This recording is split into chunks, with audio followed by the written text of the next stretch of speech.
I'd like to welcome everyone to the webinar series of the Cybersecurity and Information Systems Information Analysis Center, CSIAC. Today's presentation is entitled The Knowledge Temple. My name is Steve Warzala. I am the CSIAC Outreach Manager. A few administrative notes before we begin. First, all phones have been muted except for the presenters. Questions may be asked at any time during the presentation by utilizing the chat function. And time permitting, your questions will be answered at the end of the session. Today's briefings will be posted on our website within a few days. And finally, I'd like to take a moment to acknowledge and thank our sponsor, the Defense Technical Information Center, DTIC. The funding that DTIC provides enables CSIAC to conduct these webinars. My pleasure to introduce our presenter for today's webinar, Mr. Neil Fitzpatrick from Quanterion Solutions Inc. He retired from the Marine Corps in 2015 and joined Quanterion as a Senior Knowledge Manager.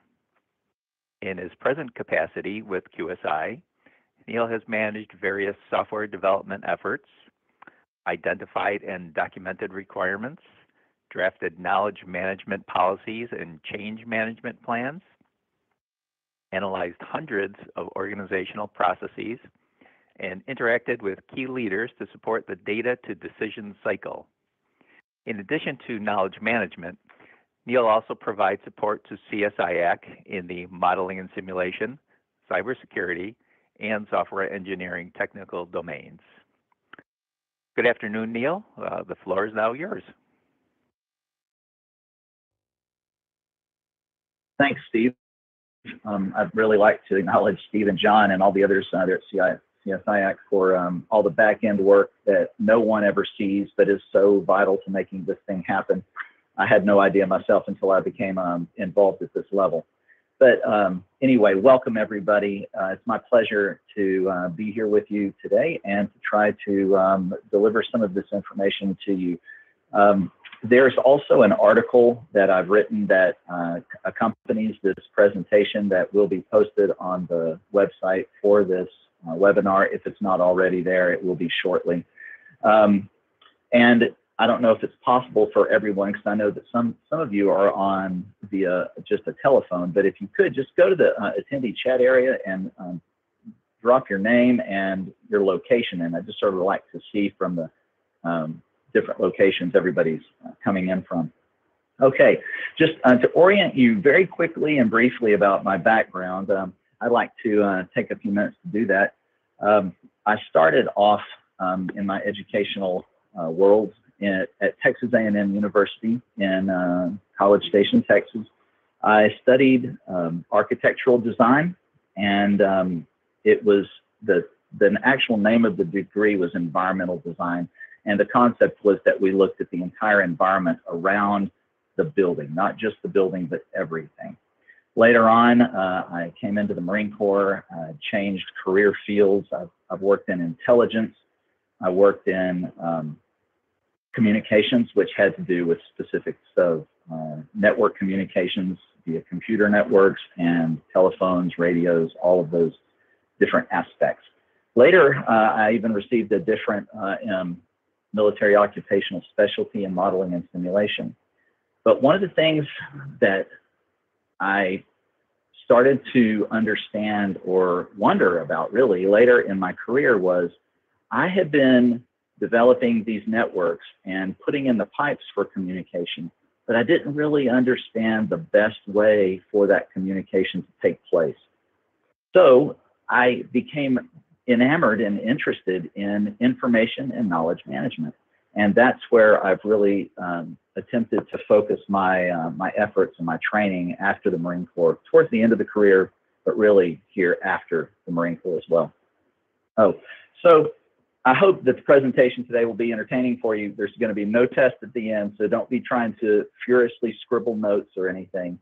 The real test is going to be later on if you're asked to develop a decision support system at your organization, or if you're asked to weigh in on some type of new software product, I hope that some of the things that we talk about today will help you in that role.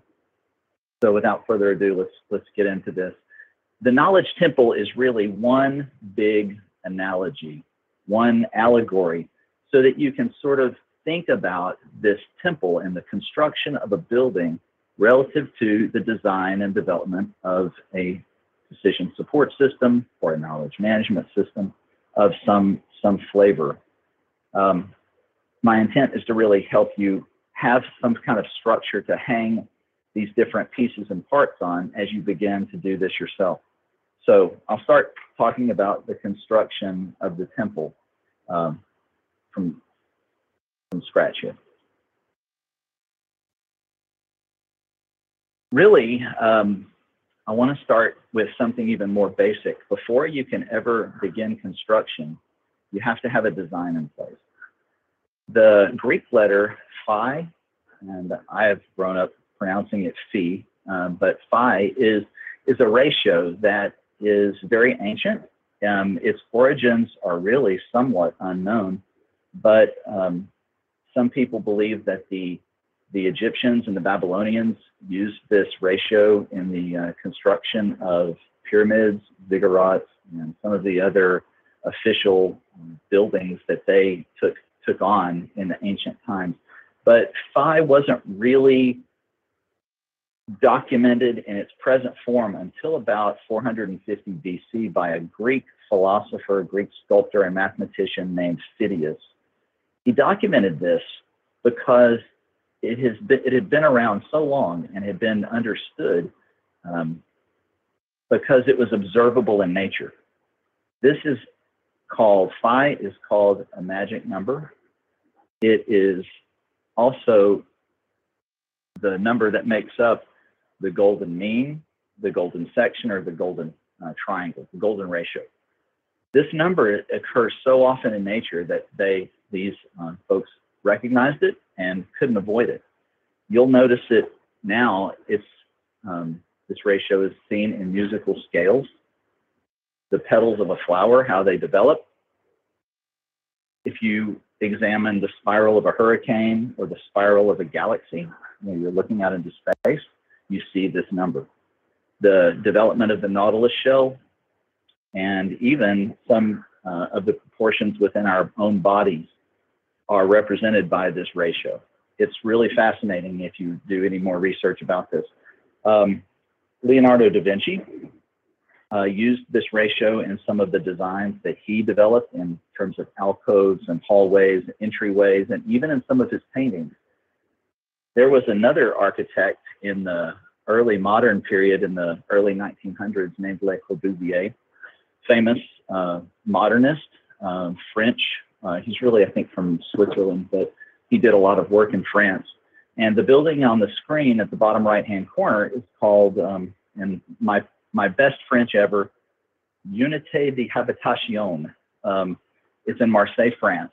And Le Corbusier used the golden ratio to develop the proportions of this building. Whenever I was in my third year at Texas A&M, I was in my junior year, we had a professor from Poland named Dusan Poniz.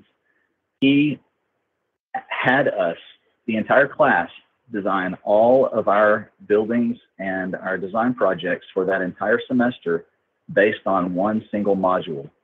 That module was the cube. You could cut the cube in half, split it into quarters, you could cut the cube, but everything that you designed had to be based on that module in some way. Now, if you build in it, have a group of people all designing based on the same module, you would think that all of their buildings would end up looking very similar. You would be shocked at how different all of the different projects that we developed that year were. And the reason I'm telling you that is because just because you settle on some kind of a module or a framework doesn't mean that you're going to end up developing a cookie cutter solution like all the other people out there doing the same thing. So why am I telling you about phi and the cube and all of these modules? Because the goal of today's presentation is to offer you that a module or a framework like PHI or like this cube I was talking about can be used in the development of an information management, knowledge management, and a decision-making support platform for your organization. Another famous American architect, probably one of the most famous architects in the world, his name was Frank Lloyd Wright. He said, "Form follows function. That has been misunderstood. Form and function should be one, joined in a spiritual union." Now, I'll give you a perfect example of this that I bet every single person on this webinar can identify with. You're walking up to a building that you've never been in before. You grab the handle to open the door, and then you push, and as you're walking, you about break your nose on the glass because it's not a push handle, it's a pull handle. That's not your fault. The fault is of the designer. The form and the function did not follow one another, so you intuitively misunderstood what was needed to open the door. It happens all the time.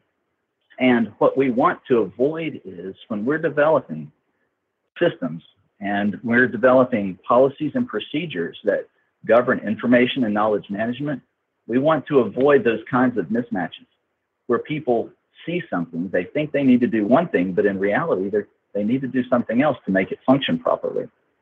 So some of the concepts in the framework that we're talking about are that we need to identify when we start this. What is the vision of your organization? That's one of the things you really need to look at before you ever start. Is it explicit? Has it been written down and documented? If it has, use that to start to develop your thought processes. What about organizational policies? You might have policies that govern behavior in terms of administration, logistical control, use policies. Are these developed? Are they written down? Do they support the vision of the organization? Are they hierarchical? What about, are there other knowledge products that have already been defined? Are you sort of stepping into this midstream? Most of us will be. We're not going to be developing something for an organization of this scale from scratch. A lot of businesses and organizations have things in place that are already well developed, and we're just sort of moving in to modify, to improve, to make those things better. There was a man I worked with over the last several years. His name was Fred Hopewell, and I don't know if he developed this or if he just championed it, but he said that in order to make good decisions, we need to get the right information at the right time to the right person in the right format and in a military context in the right classification. If you don't have if any one of those is off, then the final product that someone is going to need to make decisions on is going to be skewed, flawed in some way. Another aspect of that we need to consider in this framework are the schedule of meetings that take place. And is it supporting the information flow through the organization to the decision makers? We call that battle rhythm, the battle rhythm. The battle rhythm can be a weekly, a bi-weekly, or sometimes a little bit longer cycle, but it is a cycle. It starts at one place, goes through its process, and then returns to that starting point. Information is aggregated and developed along the way so that we end up producing a good quality product for the decision makers in the organization. Here's one. Here's a challenge that we've had before. We have meetings, people show up, but the information that we need to make the decisions that a meeting like that would support are not there. You need to have the information in hand when you go to those meetings in order to make the decisions necessary. Do the systems in your organization support the information that's flowing through your organization? So all of these things taken together is the form and the function of your information or your decision support systems.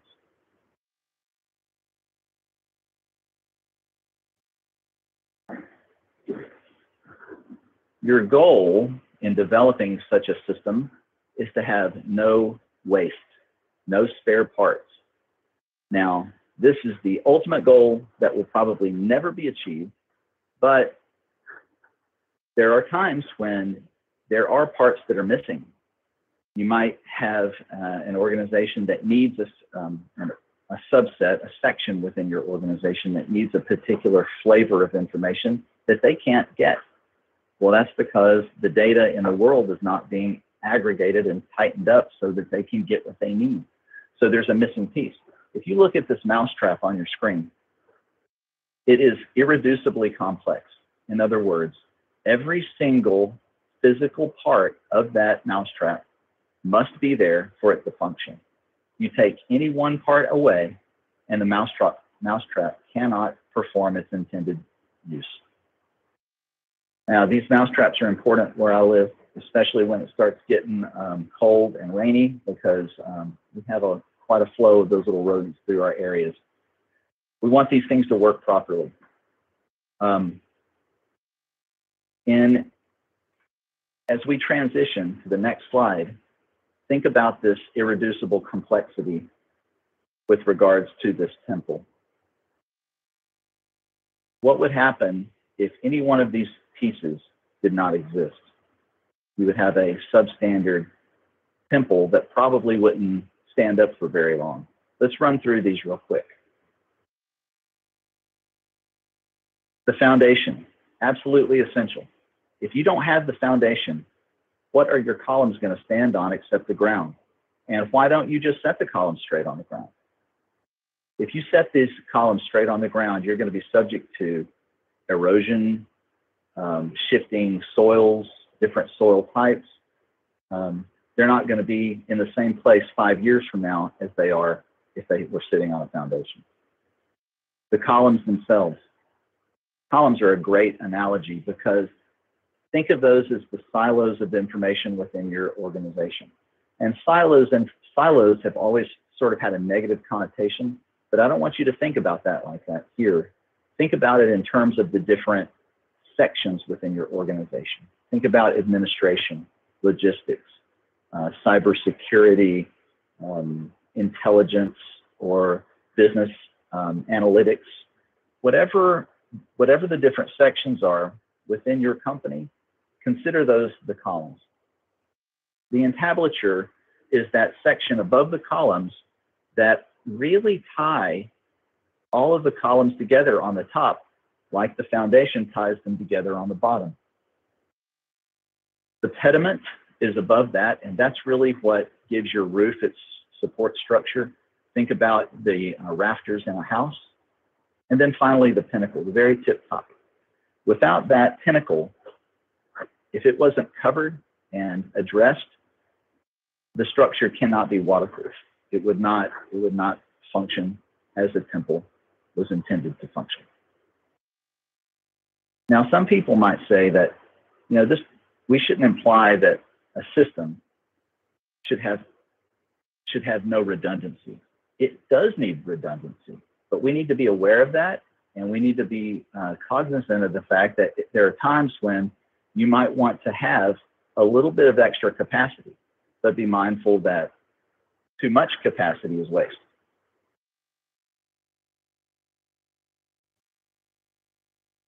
Now let's think about that temple if we skewed its proportions. It would either be well stable or top heavy. Now, knowledge that is not fused together for decision making, or if information that is essential for the decision making process that is not there, or perhaps the information is there, but it's sequenced to a point where it's not usable. Say I needed a certain report on Tuesday, but that report isn't generated until Friday. Then there's days that go by prior to me getting that report that things could have changed. So that's something to be thinking about as well. And incorporating data that's captured by sensors. We're going to talk about that very shortly in the next slide. The results of any of these problems of skewing the proportions of your data management system or your information knowledge management system can cause instability in or less than optimal decision making in the final equation. So I attended the Naval Postgraduate School in Monterey, California from 2005 until 2007. I had two wonderful professors there, and they developed a model that you see on your screen. It's called the dynamic model of situated cognition. I'm going to take you through this, and I want you to think about each individual part and how we progress from left to right. Number one, all the way on the left, you see a depiction of an oval with a bunch of blue rectangles and red squares within it.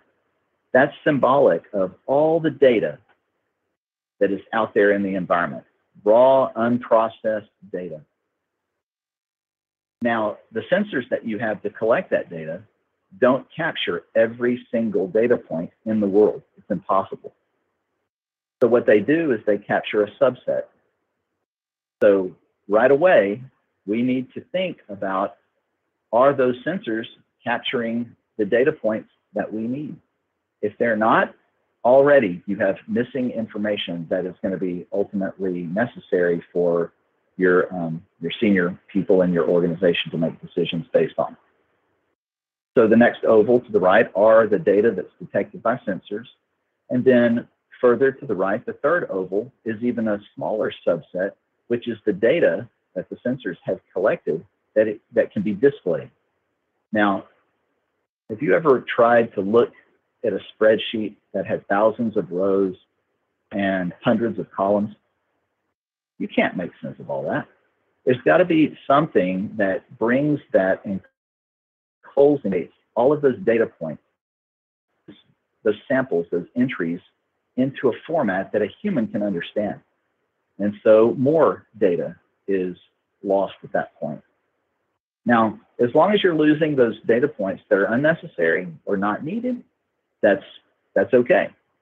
But as soon as you miss something that is essential, it's never going to come back into the system. According to this model, Professor Miller and Shattuck said this is when the people really began to be involved. Every person on this webinar, every person that sits beside you in your office, we all were raised in different environments. We have different biases. We have different experiences. And all that comes to play whenever someone is taking data and turning that into information. We see it, and there's a lot of complaining that goes on in the news media today about skew and bias. As long as that's not intentional, it's not something that's necessarily bad. It's just impossible to avoid. Those lenses that are present within each one of us allow us to see things in different ways. And that can be used in a positive way. We might need to have different views on things, but when we're taking information and developing it, we can try to standardize this within our organizations by the use of policies, or in the military, there are TTPs, tactics, techniques, and procedures that are documented, that people study so that they can do things in similar ways. There's so much turnover in the military. Every maximum of 3 years, you're moving around. So you get a whole new organization every 3 years for the most part. You lose a third of your organization every year. So without those tactics, techniques, and procedures that govern how we process information and data, you're going to end up having a totally different way of processing that stuff every few years, which we're really trying to avoid for consistency's sake. So continue to move right. The data perceived by the decision maker. Now, once that lens is focused and the decision maker is making decisions, He's hoping at that first line that he has what he needs to make a good, clear decision. Furthermore, he passes it through his lens on up to someone who is above him making even more decisions. And finally, that most senior person is drawing not just on the information, but they're drawing on all of their experiences that they have. And usually people at this level have a substantial amount of experience in the domain and in the area that you're operating in. They're going to use that to make projections about future action. They see what we have currently with all of the data that's been packaged for them, the information and the knowledge products, and they're going to be looking out into the future saying, well, based on what I see here and my experience over the last 30 years, I believe that this is the best direction to go in to either maximize profit or effectiveness or improve efficiency or whatever their goal is with that decision based on that information and that knowledge. Don't forget to throw some questions in there for me. If you have anything that comes to mind, you can either just chat it into the chat and we'll try to address it. Okay, moving on. I'm using that golden rectangle or the golden mean to try to illustrate the different component parts of the decision support framework. Right now, ours is totally empty. We have a framework, but we don't have anything in it yet. So let's see what we can put in that framework. Some of the things that you're going to do to gather the information to fill your framework is you're going to have to research what the decision-making requirements are in your organization. You have to do so. Spend some time doing that. You're going to have to gather stakeholders from the different sections because it's not just one decision maker. There's many decision makers. In the headquarters of the 2nd Marine Expeditionary Force that I supported here at Camp Lejeune, each staff section or each section was dedicated to a different function. And those leaders were generally colonels, and they had their decision-making requirements that you had to meet. They passed their information on up to the chief of staff, who ultimately gave it to the general after it was curated and peer-reviewed, so to speak. All of these stakeholders and decision makers need to be considered.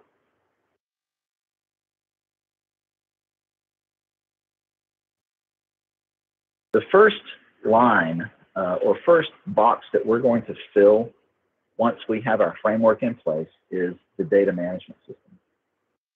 The data management system consists of your data's starting point. If you remember back a few slides where we were pulling information out of the world, those sensors were accepting and producing data. That's where we are here. So do you have the structures in place to capture the data? Is there a mechanism in place to store the data? Is it enforced with policy, or is it just subjective and we have we have a hope that everybody will pull the right thing? How is what is right determined? So once you have a decent understanding and a place to manage your data, a system to manage your data, you move on to the next level, which would be your information management system. Now, think in terms of management and distribution of information. A lot of times, whenever someone says information management system, people's mind immediately goes to a software product. I don't want you to think necessarily about a software product, even though I'm going to all out there and may not be able to help but think about them. But we really are talking about the functions of what that software product does. But software like Microsoft SharePoint, SAP, PeopleSoft, Salesforce, all of these different products are performing a function that is tailored to that organization. But they're all information management systems. They take in information, or they They store information that is produced by users, and then it can be shared and distributed.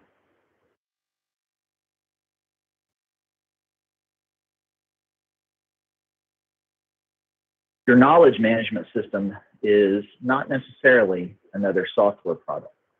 Really, what this has to do with is company policy, how information is processed, the battle rhythm that I spoke about earlier, or your decision-making cycle.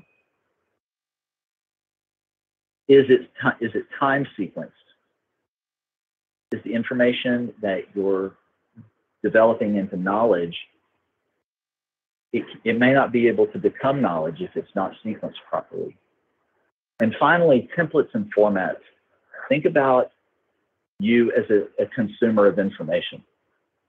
If you expect to receive a report once a week on Tuesday, and you are used to seeing it in a certain way, the information that you need is summarized in the top left-hand corner, and the details are down on the right. And after 3 weeks of you receiving the exact same report, you get a report in a totally different format. It's not even set up like you're used to seeing. What does that do to you? It causes you to have to assess this, call somebody on the phone, say, hey, what's going on with this? I don't understand why this information isn't like it's been for the last 3 weeks or 3 months or 3 years. Oh, well, the person who developed that report was out that day, and the new guy just put it together like he thought it needed to be. Well, that's probably the wrong answer. What we need to is on those critical information pathways and knowledge products that are being developed, there needs to be a specific template and a format that goes to the structuring of that information and structuring it into knowledge. Without that, you generate delays, you cause confusion, and it just becomes more and more difficult to communicate the information that you need to those decision makers. You may be one of them. The last thing is really your decision support system. This I think about as instilling confidence in the information and knowledge that is almost in its final form. At this point, it is in its final form. Think about peer review. That's the academic term for this, but I think about it also in terms of the military context, which is called staffing. So once a product is developed by one of those columns, those functional areas within your organization, it's not immediately just delivered to the decision maker. It's cross-leveled. It's staffed across all the different other columns, unless they may have a piece of information that changes or influences what you've produced, and they need to get a look at it prior to it going on up the chain of command. So similar to peer review or staffing, this is the place within the system where information is instilled with confidence. So that decision maker, whoever it may be, a general officer, a chief executive officer, when they get that report, they can have the confidence that they need to read it and make decisions based on it. Okay, this next slide is just a quick little review of what we've been talking about. Data collection at the very basic level is acquiring the right data that will ultimately feed up through the columns to the decision maker. The columns are functional areas, and within each column, there may be many systems. And when I say systems, I mean IT systems, systems that are gathering data and information. All of those need to be synchronized. We'll talk about that a little bit more in the next couple of slides as I relay a little project that we've been working on or have worked on over the last several years at the Marine Expeditionary Force headquarters. But all of the systems are contained within the column. And then finally, that information from those systems is fused together at the top and ultimately delivered to the decision maker as part of the decision support system or decision support cycle.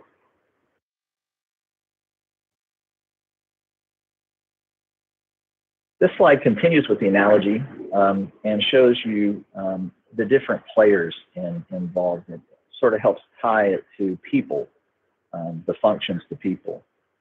So there's sometimes a tendency to think about the system itself. So what I mean by that is, in your house, what is more important? Is it the electricity, or is it the electricity, or is it the wires that carry the electricity? Or what's more important, the water or the pipes that carry the water? And you can't have one without the other. But it's really the electricity and the water that we're concerned with. We want that service. We want that product.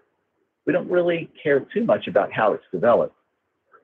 But within an organization, within the organization that I was supporting at the time, we had between 130 and 150 systems. And there's a range there because in some cases we were double counting systems, because one organization thought that they owned the system and reported it to us under one name.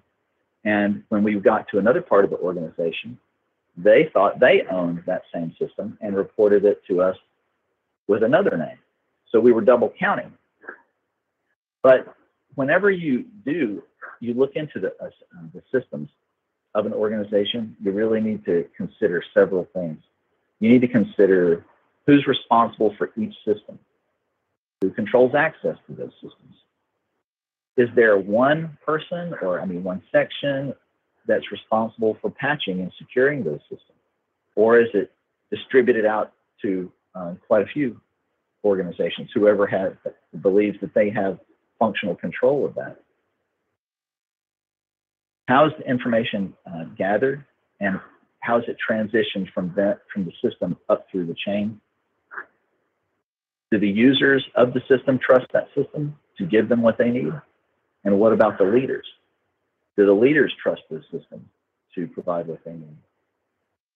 So as you move up through the foundation, through the columns, you ultimately get to the top of the column, which is those division heads, those division managers. And we call those knowledge managers because they're responsible for a particular domain of knowledge. Some organizations at that next level where you see formal IMKM support will have a dedicated section or a dedicated person who's responsible for starting to tie all of that together. Or they might be your knowledge manager. They might be the person who's responsible for controlling which systems are available within the organization, in which, making recommendations on changes to those systems. Finally, the chief knowledge manager at the very top is your chief operating officer or your VPs, who are finalizing that and delivering it to the CEO or the CEO.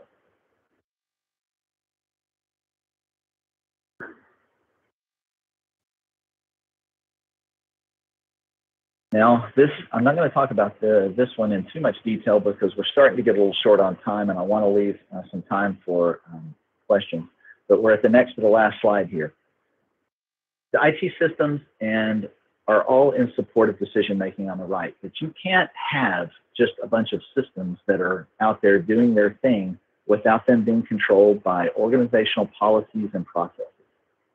Those organizational policies and processes are what tie the systems and their ability to feed information or data into information, into knowledge for those decision makers. A quick story here to close things down is the information systems analysis.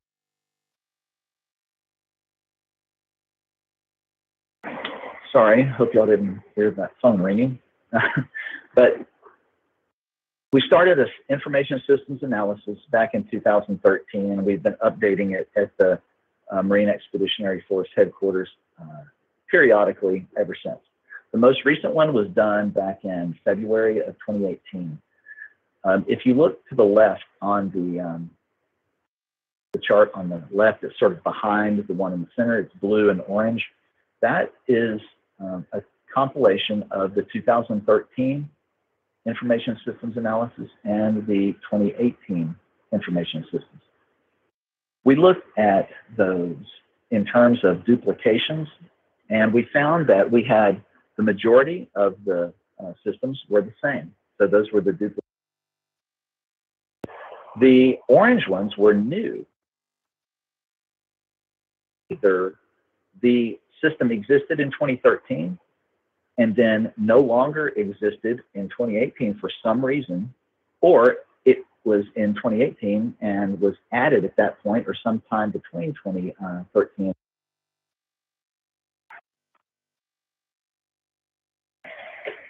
We looked in the, if you notice in the center of the slide, there's the chart that has all the different colored blocks or columns, the green, the blue, the tan, the blue. These are indicative of different functional areas,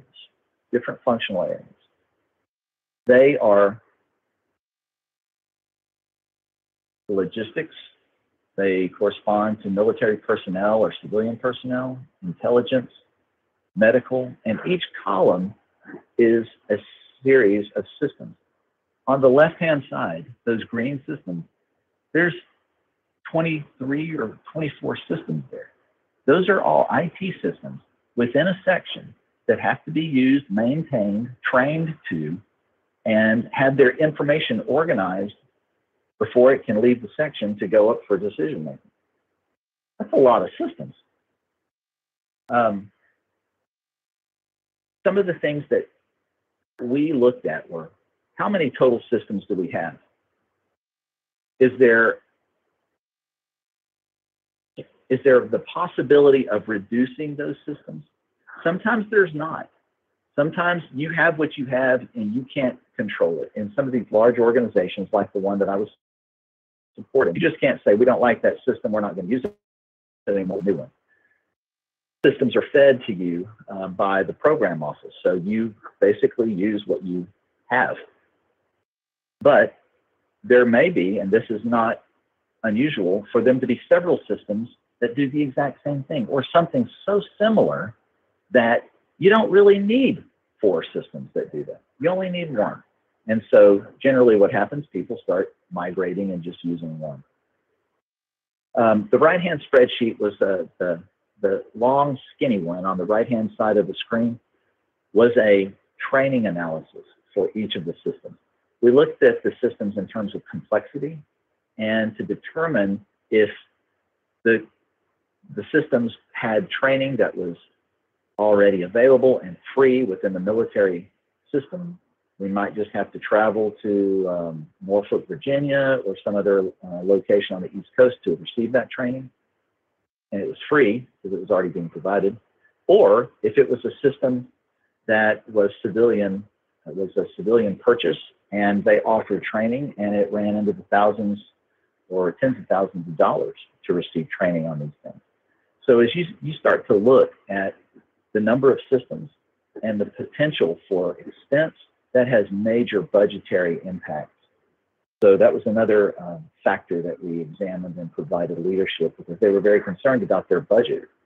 Could they afford to train to all the systems that they had? Or was training being provided from another level at a different organization for free? Okay, quickly wrap up. I hope that y'all enjoyed this and it was informative. And really, I hope that you're able to see the relationship between this temple and developing a decision support framework or system for your own organization. If you want to contact me, my email is right there on the screen, and I'm more than happy to have discussions with you and communicate with you if you want to get into this any deeper than what we were able to today. So with that, I'll turn it back over to Steve and answer any questions that you might have. Thank you, Neil. I appreciate that. That was a interesting presentation. I'd like to, I'm going to jump back to this previous slide you were just talking about. Now, is this related to some of the work you've been doing down for the Marines down at Camp Lejeune? Is this tied into that activity down there? Yes, Steve, it sure was. Before I went off active duty, I actually originated this study, and with some contractor support, we developed the first one back in 2013. And then last year or earlier this year, we updated it, and it had been updated a couple of times in between as well. But yes, at the Marine Expeditionary Force headquarters at Camp Lejeune.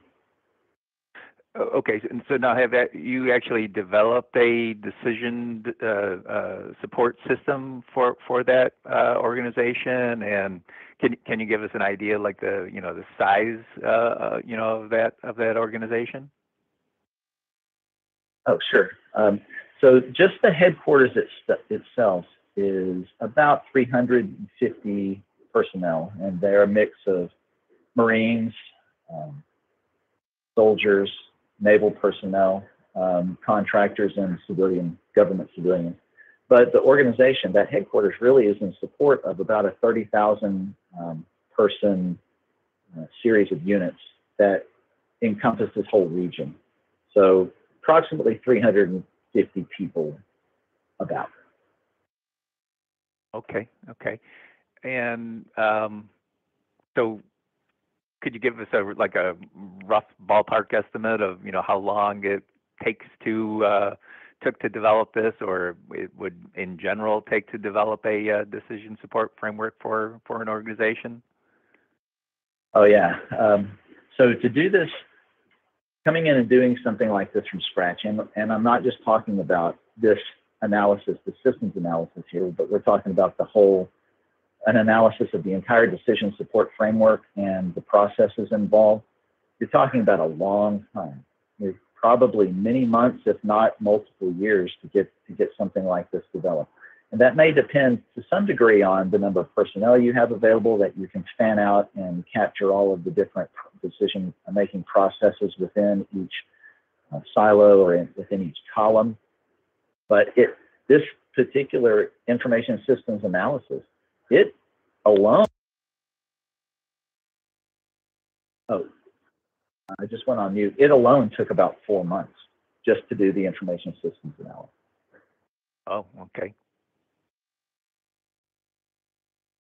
Let's see. We've got a question from one of our attendees. I wanna get to that. So they're interested, if you're wondering if you have some ideas, suggestions, what would be the best way to try to map, if you have a complex organizational knowledge management system, trying to map that with an existing legacy, your information technology system? What's the best way to try to bridge those systems? Well, I think what you really need to do in that case is to look at the functionality of the system. What was the systems? It sounds like we have two systems, if I understand the question. We have two systems, and we're not sure if they're overlapping or if they're providing independent information and knowledge to decision makers. So if that is the case, my understanding is correct, then what we need to do is we need to take each system individually, look at what it was designed to do. Was there a functional matrix that was provided initially whenever the system was developed? And is it currently doing what it was intended to do? And to document that. And then once you get both of those systems documented, then you can do a comparative analysis against one another and see, well, system 1 and system 2 both do A, but system 1 doesn't, but system 2 does C, D, and F. That's the way I would approach it. Okay, thanks. Thanks for taking a crack at that. So I guess I guess another, question would be, if you're going to develop a, knowledge framework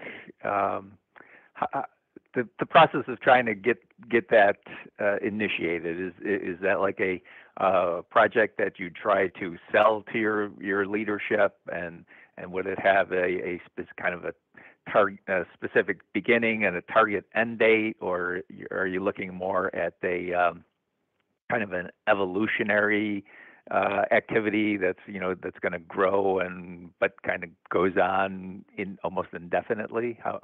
What are your thoughts on that? Yeah, Steve, that's interesting, and that's good to try to talk about that for a second, because unless you have really a designated authority figure in your organization that's championing this effort, you're not going to get very far, or at least my experience is you won't, because you're walking into an environment where you're basically trying to tell the domain expert a better way. So you're already sort of a little bit of a disadvantage. But if you can convince the leadership of the organization to bring you in and to provide you with the authority that you need to get this done, then I think you're going to have a little bit better time of it. Almost no one does this unless you're in a startup company from hard scratch. You're almost always going to be showing up midstream and trying to analyze what's going on, the systems that are available, the function of the systems, the decision-making processes that are involved. Should not be, you have to document those, and I mean flow chart them out so that you know exactly how and who are the decision makers in the organization, what information they need to make the calls that they make. Sometimes that's not apparent, and you have to do some real digging to get to that level. There's no quick fixes involved. Okay. Yeah. Just recently here we were looking at some of the you had actually produced a flow chart on an activity that we've kind of been doing for years. It was very to see, this is how this is working, or this is where we're running into problems or delays or things of that nature. And like I said, your flow chart on breaking it down and showing the various steps in the process and how the activity worked. Like I said, we were quite pleased with the information that you were able to provide with us on that. So good. I'm glad. I guess the other, just as I was going through your talk, listening to your talk, and there were a number of items, that kind of, were jumping out at me, that I could relate to other activities. You were talking about, you had the picture of the dynamic, the model, I forget what the cognitive yes. perception or. So, so you were talking about, the various different perspectives, how we all bring different perspectives to the table. And so one of the things I kind of was relating that to is we're actually in the process of right now of putting together a workshop for the Joint Federated Assurance Center. And they've created a couple of software assurance guidebooks to help program managers and developers in, the process of creating assured software. And so we're going to do a workshop where we're going to try to, test that process and, just test the information in those guidebooks. And one of the things we're trying to do is we've been putting this, pulling the workshop together, is trying to get different functional people into the room, because, they, kind of like on your information systems analysis there, you have the different roles, the different responsibilities. And I think, when you're doing a particular function, you bring a particular perspective to the table, and it may be different, from the individual that you're working with. So like I said, we're trying to get that cross-functional perspective, different folks into the room together, and get them talking amongst themselves. And like I said, somebody may have a viewpoint that the other person doesn't have, and it will, kind of highlight a, maybe a gap or something. So like I said, I think, your presentation, I think, has relevance in other areas. It can expand out into other arenas too. So, like I said, I found that interesting, is that I could map it into other activities as well. So. Yeah, I appreciate that. It's sort of like human nature.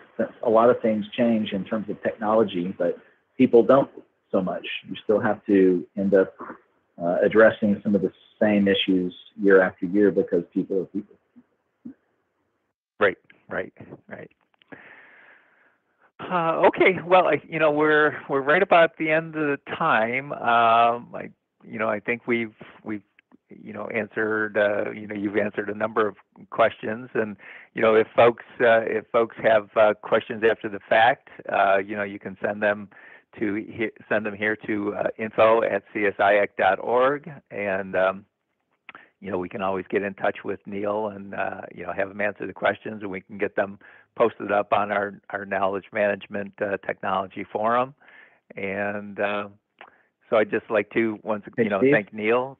Thank you for giving the presentation. We appreciate your time and sharing your expertise with us. And I'd just like to also thank the attendees for joining with us today and participating in the webinar. And just like to wish everybody a good day, and hopefully we'll see you at the webinar next month.